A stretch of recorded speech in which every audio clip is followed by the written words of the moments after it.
dari kota Yogyakarta.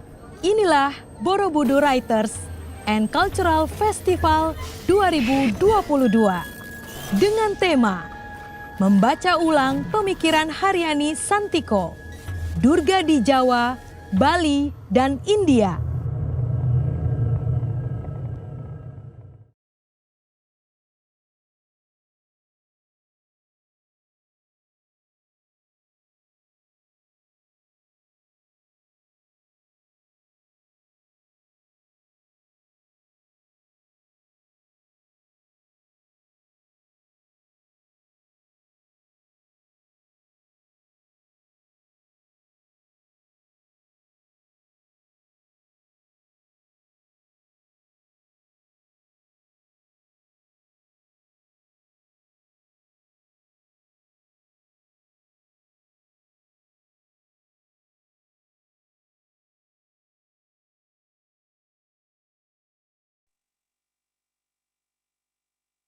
Hello. Hello. Good afternoon, everyone. My name is Wayan Dibia. I'm the moderator of this session. I'm very happy to be part of the festival. So this afternoon, we are going to have a lecture by Dr. Bihani Sarkar. Hello, Dr. Sarkar. Can you hear me? Yes, I can, Professor Dibia. Good. I was kind of worried that the connection may not that good. Okay, before I give you the time to start the lecture, dear participants and ladies and gentlemen, let me read briefly the CV of Dr. Bihani Sarkar. He is a prominent scholar of many fields, a professor of Sanskrit. She retired from Oxford University and currently she is a lecturer in comparative non-Western thought in Lancaster University. Publications include religious history, especially Praktism and classical Sanskrit literature. He has written many books and several articles in peer-reviewed journals. He is now currently working on the Devi Purana. I hope I mentioned it correctly. The Malati Madhava and the Kumara Sambhava. This evening, she will be talking on Durga and Kālī, a reflection on a common origin. So, Dr. Sarkar, this is a very good opportunity for the participant to hear your lecture about Durga. As you know, in Indonesia, Durga is a very popular mythology, and we would like to hear more from you. So, if you're ready, and please start the lecture. Thank you very much.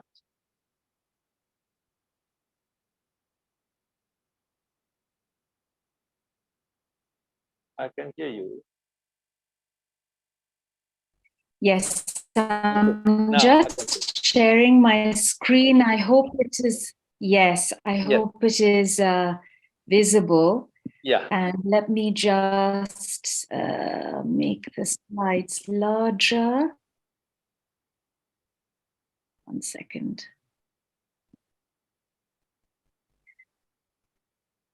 That's good enough. Yes. Is that visible now? Yes, I can see it. Well, thank you very much, Professor Dibia, for that very generous introduction. It is a great pleasure and honor to meet you, sir. And I'd also like to thank sincerely the organizers of this wonderful festival, the Borobudur Writers and Cultural Festival. I would want to thank all the organizers, Mia and everyone who've done a fantastic job.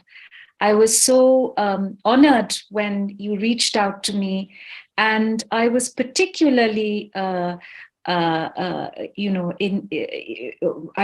was really impressed by the title and topic and theme of this lecture, of this entire festival. So, as of course, you mentioned that Durga is a very important Durga in Southeast Asia. Yeah. The works of Professor Santiko are very important in this regard. I myself am familiar with Professor Santiko's work on this. So today I want to talk about, I'm sure there have been lots of discussions on Durga, but today I want to talk about Durga and Kālī, and how it is possible to find a common origin for both these goddesses, a common origin in a single goddess. So my lecture today is called Reflections on Durga and Kālī, Reflections on a Common Origin.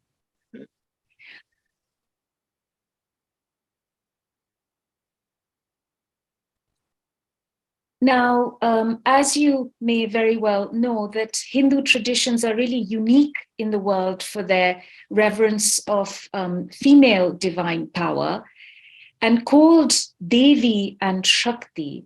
The goddess is really multiform. She is manifest in stones and weapons and objects and icons, and also in real women and girls. In certain theological traditions of early India, particularly in North India and Kashmir, there was a sophisticated metaphysics which regarded the goddess as consciousness, as Chit Shakti. In popular imagining, she is the principle of fertility, as well as of martial power and rulership. And she's worshipped in the form of royal power in kings in the subcontinent. And also I learned from Professor Santiko's work that the same aspect of worshipping the goddess for power is prominent in Southeast Asia as well. A follower of the goddess is called a Shakta.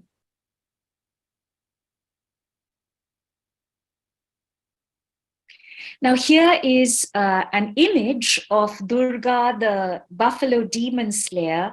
You have plenty of beautiful images from Southeast Asia, but I just wanted to share an image from 9th century Bengal, not very far from Indonesia actually. And this image is a black stone statue kept in the British Museum. It's a rather beautiful image. You see her 10-handed in the heroic posture, slaying the buffalo, which is at the bottom, and you see the little man-like figure emerging from the decapitated buffalo. And on the top, you'll see that there are gods shedding flowers, and at the bottom you will see her female helpers. So this is the way that Durga was really commonly imagined from, say, 7th to 9th century India. And in Java, the idea of Durga is as a ferocious goddess, as a rather terrible, bloodthirsty goddess. In the subcontinent, early ideas of Durga are really paradoxical. The earlier we go, the idea of Durga is as a ferocious, bloodthirsty goddess. But at the same time, she also embodies dharmic rulership, the dignified warrior, the upholder of dharma. She is beautiful, bejeweled. She is the representative of order rather than disorder. So there are these two sides that merge in Durga. And in fact, in modern times, Durga in the subcontinent is known as a respectable dharmic sovereign rather than a ferocious, bloodthirsty warrior. It seems to me really that in Java, there continues the older tradition of Durga as the ferocious goddess who has slightly occultic aspects as well. So that is Durga. Here is another really beautiful representation of Durga right in the middle of slaying the buffalo demon. This is from Mahabalipuram in South India from the 7th century AD, from the Pallava period. It is a carving on a wall of the cave, and it is extraordinarily powerful. It's one of the rare dynamic images of Durga that I know of. So here is Durga. She is seated on top of a lion. She's in the middle of slaying the buffalo demon. She has her bow drawn. She is a beautiful young character. I do hope you can hear me because I got a little message saying that my internet connection is unstable. So if at any point it is, please do let me know. I can still hear you. So yes, so you can see that she is excellent. You can see that she is accompanied by all the symbols of an insignia of royal Hindu kingship. You have the chhatra, the umbrella, right on top of her forehead. She's, of course, wearing her crown. She is 10-armed in this form. She carries the arrow. And then right in front of her is Mahishasura, the buffalo demon. He is this unusual, odd, anthropomorphic figure with the buffalo's head and the body of a man. On his left, you have the gods cowering in fear. You see, just, because the legend goes that he defeated all the gods. So to his left, you'll see all the gods cowering in fear. And on his right, you see the goddess. To the goddesses, she is framed on the top by other goddesses who are held to be her companions. And at the bottom, she is accompanied by pot-bellied ganas, or accompanists, helping her in battle. Now, this goddess would appear to be quite different from the wild goddess Kālī. So who is Kālī? Kālī is a goddess who is associated with final destruction. In Hindu thought, the universe goes through phases of creation and then stability and then resorption. And this is a process that is cyclical. It continues endlessly. Kālī is an eschatological goddess. She appears at that final time, that eon of destruction, the time of eonic destruction, when the universe is resorbed. So she is associated with the final hour of destruction, and she is horrific herself. Her tongue lolls out, hungry for blood. She carries a damaru, a drum that accompanies her while she performs a wild dance of destruction. She swallows all beings into her mouth, enabling destruction. And she is often depicted astride on a corpse. So this would seem to you a very different idea of a goddess than Durga, who is a dharmic, sovereign, cosmic order, the very opposite of all this instability and wildness.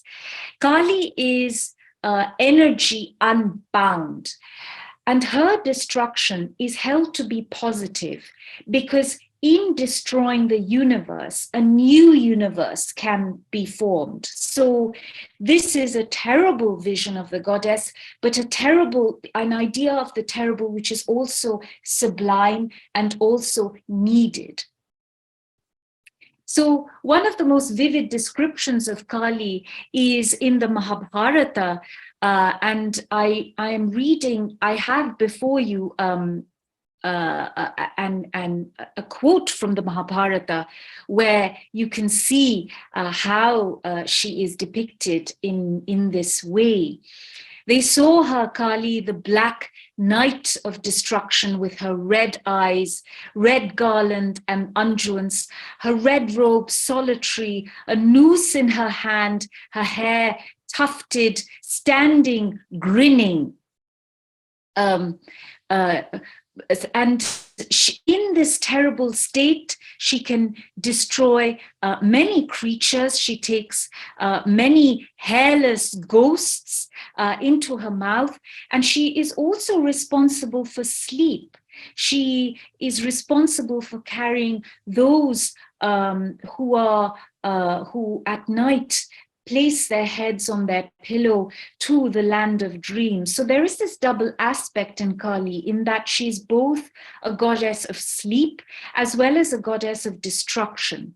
Now, I am having slight trouble with my slide in that the entire quote is not visible to me. So if I do not read the entire quote, I do beg your apologies, and I invite you to read the quote from the slide yourself. So yes, so sleep as well as death, these are two states, human states, that Kālī is said to be a controller of. Now, let us go back to the goddess, the idea of a single goddess who is the source of all goddesses. And I want to quickly tell you some stories, some important stories of early India about the origin of the goddess. There is, of course, the famous legend of her as the light of the gods. And this legend runs that a very ferocious demon, Mahisha, slaughtered all the gods and took over the kingdom of heavens. And the gods, in their despair, gathered together in an assembly, and out of them emerge a radiant beam of light. And all these beams of light coagulate in the center of the assembly, and out of this effulgent flame steps out a warrior goddess armed with all kinds of implements girt for battle. So this is the legend of Durga as the goddess formed of the light of all the gods. So she is the essence of all the gods, and in this form she slays the buffalo demon Mahisha. Not a very terrible goddess, you might say. There is also another rather interesting and early tradition, which is recorded in an early text called the Old Skanda Purana, in which the goddess called Durga and called Kālī is Parvati's rejected black skin.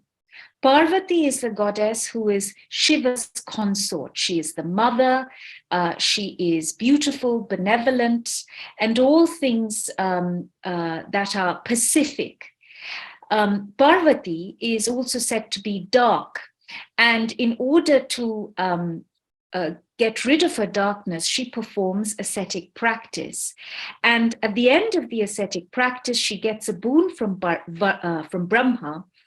And as a result of this boon, she wipes off her black skin, and what is left is this glowing fair skin. But this black skin that Parvati does not want, that she rejects, becomes a new goddess, an angry warrior goddess whom she calls Kālī. So Kālī, literally in the myth, is the black skin of Parvati, whom Parvati did not want, whom Parvati was ashamed of. And this goddess is also called Durga. So there is this early tradition of a rejected goddess who is Durga and who is associated with, who is known both as Durga and Kālī, and who's associated with battle. There is another legend that Krishna had a wild black-hued sister called Kalaratri, Kālī, or Nidra, a goddess who governs sleep, who is also Vishnu's, the god Vishnu's hallucinatory yogic power, Maya. I will go through two of these legends which are pertinent to my argument here, which is Durga as Parvati's rejected black skin and Durga as Krishna's wild sister. For it is in these legends that we find the kernel of her original identity as Kālī visible. Now, there are many legends, as you can see, of the goddess in the Indian tradition, but at the heart of all of these mythic traditions, there's a very important theme of duality, that there are these two sides, a mild side and a wild side, but they are not separate. They are interrelated. So just as Shiva has both a Bhairava side as well as a Shiva side, a Pacific side, a side which is wild and a side which is mild, and they both showcase the totality, the total power of the divinity. In the same way, Durga too has these two sides, a wild side and a benevolent side, and both together form the totality of her power. So, what is their common source of these apparently different goddesses? The common source is an early goddess called Kalaratri, the night of Aeonic destruction. Names for Durga and Kālī are usually one and the same. They refer to one and the same in early mythic traditions, as attested in early Sanskrit works such as the Harivansha, the Mahabharata, and the Old Skanda Purana. In these works, names for Durga and Kālī are used interchangeably. But it seems that from around the 4th century AD, this wild, bloodthirsty Kālī, who early traditions see as the same as Durga, was seen to be a separate goddess, separate especially from Parvati. There is this connection that Kālī has to Parvati, which is that she is the rejected other of Parvati. And this is reflected in the great Sanskrit poet Kālidasa's Kumara Sambhava, in which in the marriage scene of Parvati to Shiva, Kālī is shown to be a separate goddess accompanying Parvati in her entourage. So clearly, for the poet Kālidasa, Kālī is a separate goddess.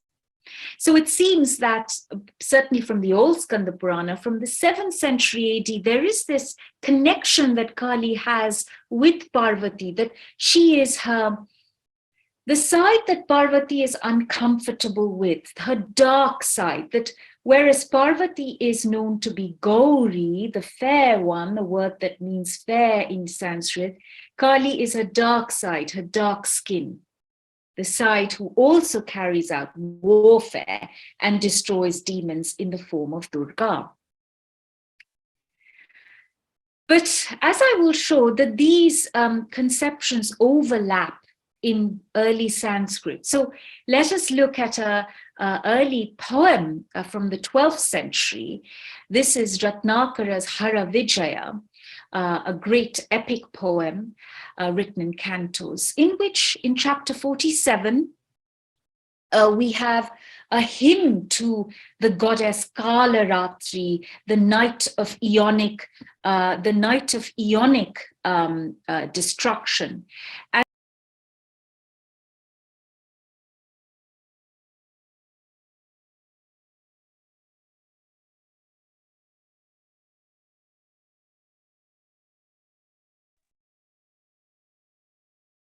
I'm sorry that I became mute. I'm not sure how much you missed. Okay, so I'll go back again to this slide and I'll repeat this in case you didn't hear it. So this is from a poem, a Sanskrit poem called the Hara Vijaya, in which Kālī and Durga in a hymn in chapter 47 are conflated. And here is a verse. In ancient times, it is said that surely the Vindhya mountain is where Durga takes up her residence, that surely the Vindhya mountain became higher than the 7 worlds when you took shelter in its cave, when desiring to block the path of the sun. And the rest of the verse is blocked for me. So I request you to read this, the rest of the verse.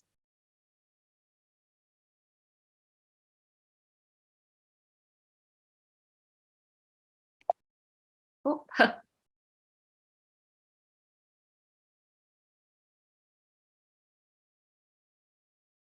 Right now.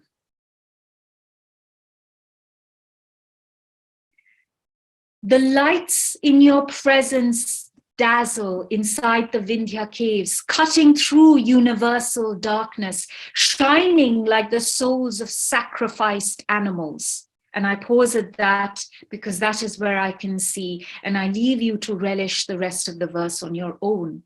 So here she is associated with Pashubali, with animal sacrifice. And another verse, O Mother Kālī, you are radiant, your breasts mantled by the hide of the king of elephants, dappled with streams of blood, like the eastern quarter where lies the Udaya mountain, covered in darkness, with rays of the newborn sun breaking through gaps. And here Durga is called Mother Kālī. Chandi, you hurry hither and thither in cremation grounds with a damaru, a drum beating and a bell, and the huge skeleton of Brahma's body placed atop your shoulders. So here she is referred to as Chandi. Now, as you can see in the Hara Vijaya, this description of Kālaratri, the goddess who manifests herself at the time that the universe is destroyed, as she swallows all creatures into her mouth and does a magnificent dance. Here she is called Kālaratri.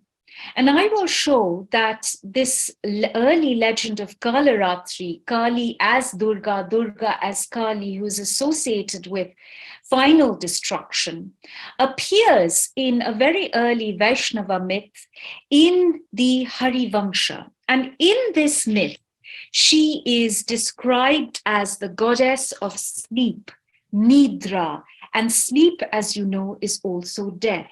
So I will read out a section of the Harivansha from my book, The Heroic Shaktism. Of Nidra's appearance, Nidra, the goddess Kālaratri, who is the goddess of death and the goddess of sleep, Vishnu says, blue-black, like Vishnu in complexion, with a face like that of Sankarshana, you have enormous arms like mine on earth, bearing aloft a trident, a sword with a golden handle, a chalice filled to the brim with liquor, and a flawless lotus. You are adorned in a linen robe, blue in color, with an upper garment, yellow in hue. You are brilliant, with a necklace on your breast, the light of which is that of the moon. You are beautiful, with your 2 ears fully adorned with celestial hoops. You are resplendent, with a face that rivals the moon.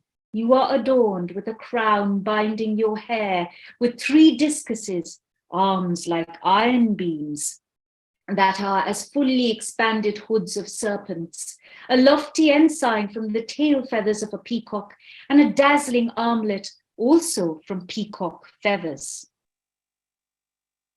Surrounded by hordes of fearsome ghosts, you shall follow my command, adopting a vow of celibacy.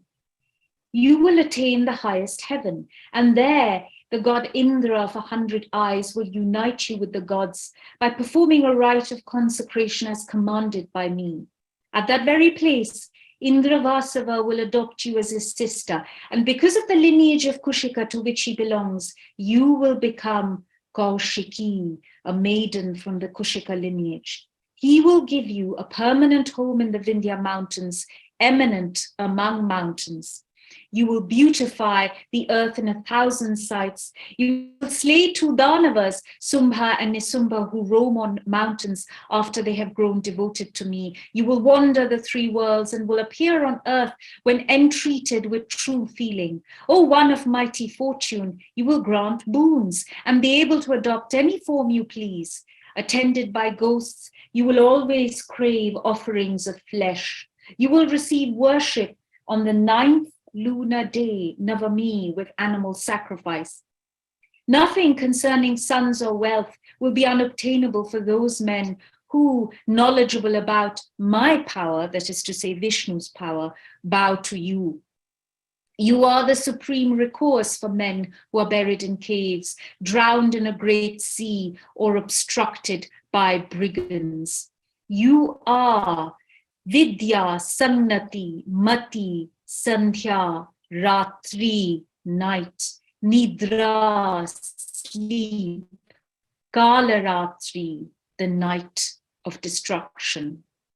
When worshipped, you will dispel bondage, terrible death, loss of sons, loss of wealth, danger from illness and death for the sake of all mankind. You alone will enjoy the universe. And at a certain point in the myth, she is shown to rescue the baby Krishna from destruction by Kamsa, Krishna's wicked uncle. And as Kamsa lifts the baby Krishna by his leg, he does not realize that in actual fact, it is Nidra, his sister, the goddess Kalaratri, who's disguised herself as Krishna and taken on his form. And at the very moment when Kamsa raises baby Nidra, disguised as Krishna, to dash her against the rocks, the Harivangsha says, and I quote again, she leapt up into the sky when she had been shaken and pounded upon the rock surface. And abandoning the body of a newly born infant, she suddenly escaped, penetrating the sky in a wondrous garland and unguents, the hair on her head flying loose. And she became a perpetual celestial maiden, sung praises by the gods. She wore blue and yellow robes. Her breasts were like the protruding forehead of an elephant. Her thighs were as sprawling as a chariot. Her face was as the moon. She had 4 arms. Her complexion was as bright as lightning. Her eyes were like newly rising suns. She had the cry of a thundercloud. In the middle of the night, seized with darkness, swarming with throngs of ghosts, she cast terror as she danced, cackling, flashing inauspiciously in the middle of the sky. Filled with wrath, she quaffed eminent liquor in the sky. She bellowed with mighty laughter, and in her anger addressed Kamsa, Kamsa, O Kamsa, since after hurling me up, you had suddenly cast me down on a rock and executed me in order to end my life, I shall cleave you with my hands while you're being dragged by enemies and drink your warm blood. Having spoken terrible words, sorry. I'm sorry, Dr. Sarkar. Could you please come to your conclusion so we have some time for the Sure, of course, yes. So, so as you can see that this early idea of the goddess is as a buffalo, is as a ferocious goddess in the Harivangsha, and she is known as night. And I just wanted to share with you an image from the Ashmolean Museum of the buffalo demon slaying goddess from the 7th century from Central Java. Very beautiful, and I wanted to include it in your repertoire of images that I'm sure you have been seeing in this wonderful festival. So this is a slight detail from the top which shows her Vaishnava attributes in Southeast Asia. This is Vishnu's conch, and it is still in the early period in Southeast Asia that Durga is still understood in her Vaishnava form as Kalaratri or Nidra. Now, I was intending to say a little bit about Kālī as Parvati's rejected half, but I will simply summarize here in that in this section from the old Skanda Purana, Durga is shown to be Parvati's rejected skin, and in this form she is called Kālī. And this particular form is the same as Kalaratri. She is called Kalaratri. She destroys demons. She lives on the Vindhya mountains, and she is worshipped on Navami, the 9th lunar day of the monsoon month, in which Kalaratri, as you can see, has manifests herself. So, to summarize, I want to conclude with a few remarks on the tensions that are revealed in these two tradition of Durga as Parvati's rejected black skin Kālī, and the other from Vaishnava traditions as Durga as Krishna's sister Kalaratri. In that there are tensions with Orthodox Hinduism, that in this early wrathful form that we find in Southeast Asia even today, that there is a rejection of Brahminical purity rules in worship. So worship, for instance, that involves impure substances like blood, and certainly the view of the female itself is atypical in this ritual context, that it is an idea of the female who is unconstrained, unbound, wrathful, that there are ritual elements such as the consumption of liquor that is also forbidden in Orthodox Hindu, need to be placated with liquor offerings. They need animal sacrifice to be placated. And that often their worship involves ecstatic, transcendentalizing modes such as possession and dream visions, in order to worship this sublime, terrible form, this form who is also benevolent, that one needs to undergo states of ecstatic transformation, of dance, of possession. This goddess inhabits one in dreams, such as Kalaratri does. And we see this also in the context of the worship of Durga in Southeast Asia, as in old Javanese traditions, legendary traditions, as Professor Santiko had written about. And that there's certainly this sense that entwined with Durga, there is the other, the notion of the other, Kālī, who is rejected. So on that note, I will end this talk and I will stop sharing my screen. Thank you very much for your attention, and I invite questions. Thank you very much, Dr. Sarkar, for the very stimulating lecture about Durga. And dear participants, ladies and gentlemen, we have been told that the different images that depicting Durga, also the way Durga is worshipped. So now is the time for you all to ask questions to Dr. Sarkar. Dr. Sarkar, this is a question from Denny Hermawan. Are you ready to take it? Yes, I'm seeing it. So okay. Thank you very much, Denny, for your question.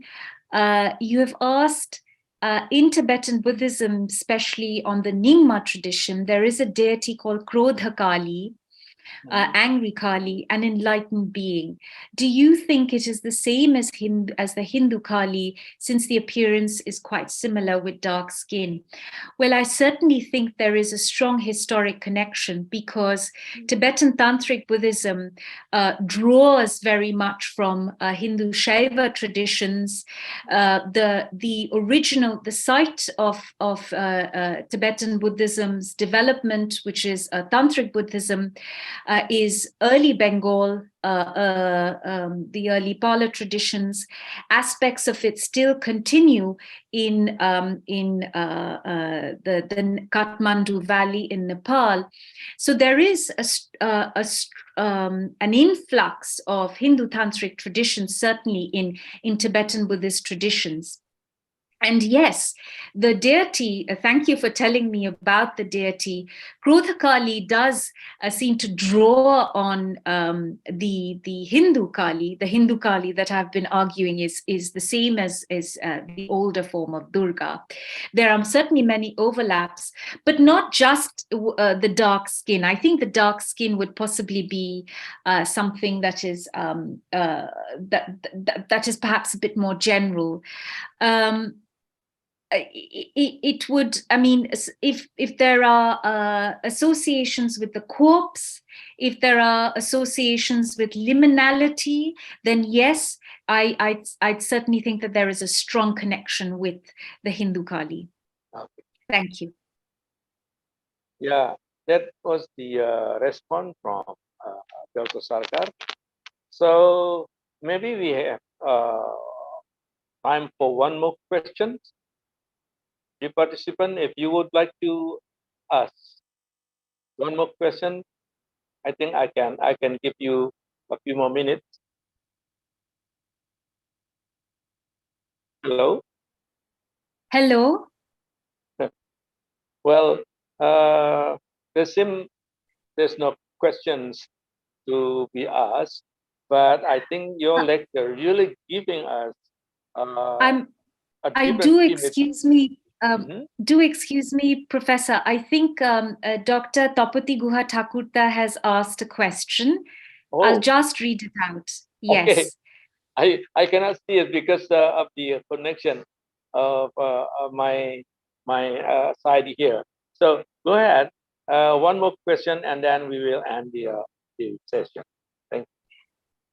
Thank you, Dr. Guha Thakurta, for your questions. I will just briefly summarize this. So, so in the binary between the two faces of the goddess, you asked, the benevolent and the heroic versus the ferocious and the destructive, how would you view the process of the domestication and maternalization of both Durga and Kālī in latter-day Bengal? The forms of their becoming mother and daughter is common to both, but also markedly different. How would you interpret that? I would interpret that as a historical process that we find not just in Bengal, but all over India. Firstly, the division between Durga and Kālī, and the greater division between this this wild aspect and a benevolent aspect, is a reflection of Brahmanization. I think that that as the tradition becomes, as the Shakta traditions become more and more associated with Brahmanical traditions, that these aspects that Brahmanical mainstream traditions found uncomfortable in the goddess became more and more separated into a separate divinity. So Brahmanization is clearly, I think, one example for how or why these divisions become separated. Also in latter-day Bengal, the difference between Durga and Kālī owes in large part to developments that we find in medieval Bengal.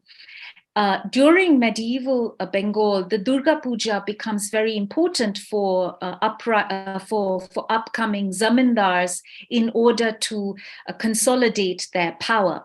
In that process, the goddess that they worshipped was a goddess of fertility and motherhood, a domesticated goddess, also say associated with local goddesses like Annapurna.